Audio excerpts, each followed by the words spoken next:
Hi, this is Omer and today we will be reviewing Daihatsu Mira ES. So let's start.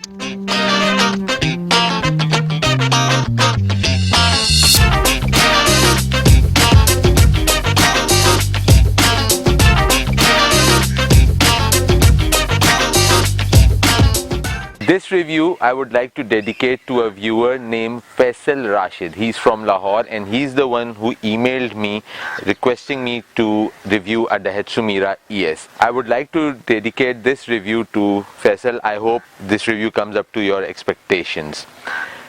Mira is a 660cc vehicle. In some markets it's called Kore and in some markets it's called Mira. That we get here is a Japanese import and it's marketed with the name of Mira. This particular vehicle is an eco-idle vehicle. I will explain that in a bit. As usual, first we will talk about the interesting features and then we will take this car for road drive. So this is the key for Daihatsu Mira. It's an extremely simple key. The material does not feel premium or anything of the sort. There is a Daihatsu logo and lock and unlock button. That's about it. On the door you have your door mirror retract, mirror control, driver side power windows and the locks. The door handle is in chrome. Rest of it is all solid plastic, but this is chrome. You have a lot of features in this car. You have your eco idle system. I'll talk about that while we are driving the car. You have your headlights adjustment system. You have your traction control. Yes, this 660cc 3-cylinder car comes with traction control as well. You have your parking sensors on and off, but this place is where there is a push start button in the top of the line G variant. Since this is the X variant, this does not come with push start, but if it did, this is where that button would have been. The instrument cluster is all digital.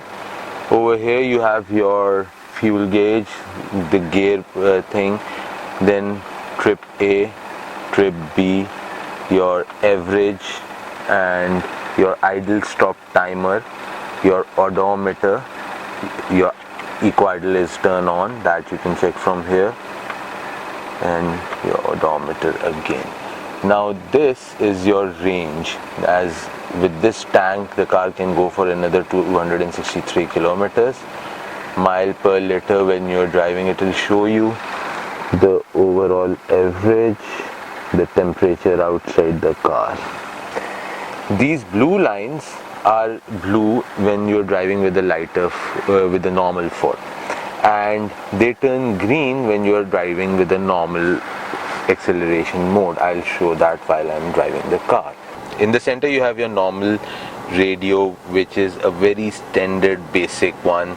It does come with auxiliary feature. The FM goes up to 89. Over here the interesting feature is that you have your gear over here instead of where it is normally on the floor. Your AC controls in the G variant of it comes with automatic climate controls as well.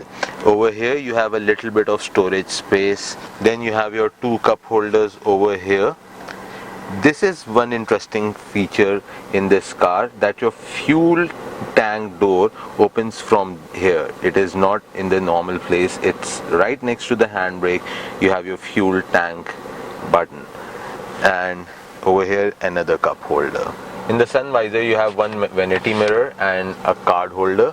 On the passenger side you have just the vanity mirror. This is the rear seating situation in this car. It's extremely spacious.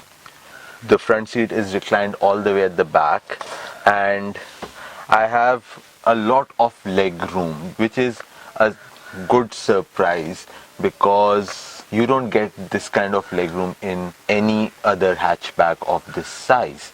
On the door they have one power window button, which is just a normal button. You needed a button, it's there, nothing fancy about it, and the chrome door latch. Also in the door you have a cup holder.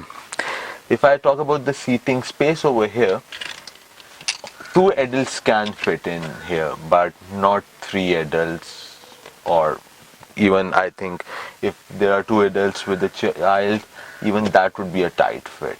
So yes, there is not a lot of space in the width, but with legroom the space is excellent.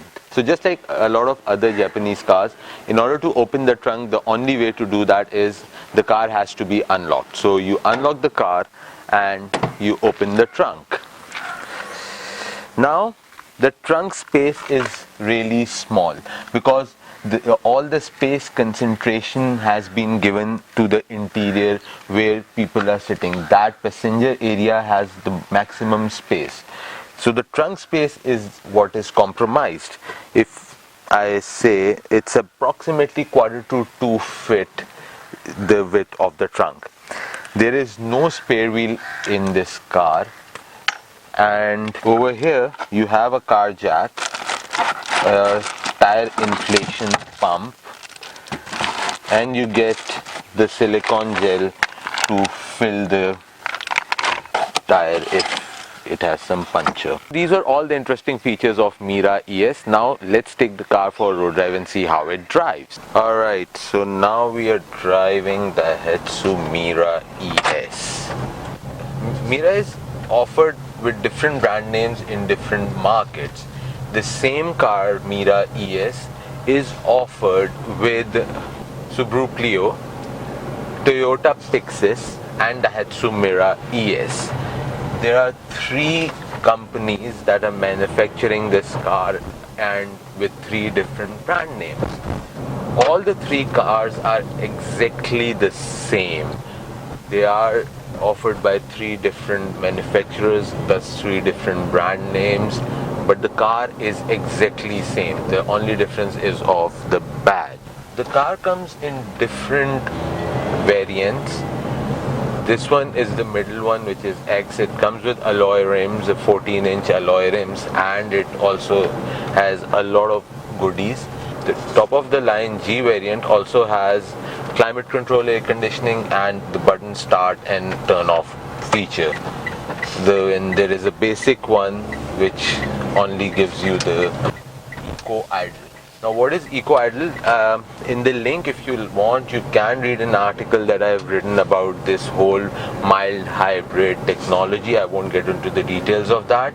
Basically what the car does is that when you're in waiting, as in if you're standing in traffic or on a traffic light, the car's engine goes in the economy mode, and what happens is that the car switches to battery, resulting that the car gives you extremely good fuel economy. The exterior is so small, you can just take it anywhere, kind of an exterior. However, with the interior you have a lot of space. That's the best thing about this car. I love how the instrument cluster changes its color. So if I'm going with the light foot, it is extremely green. If I'm in the middle of 2, it is a shade of cyan. And if I'm driving with the heavy foot, the entire display is blue. The car makes a lot of noise. Yes, the engine has noise, but it's quick. The rear visibility is not as good as I would have expected. There is this very small rear window. Other than that, it has good visibility. The ground clearance, as it is a Japanese car, so the ground clearance is compromised.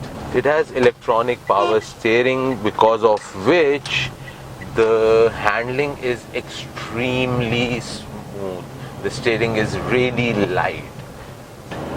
The brakes are really good. The car of this size is extremely easy to handle in traffic because it's a small car, you can just maneuver it, the parking is not a problem. It's a perfect car when you think about it with that thing in mind.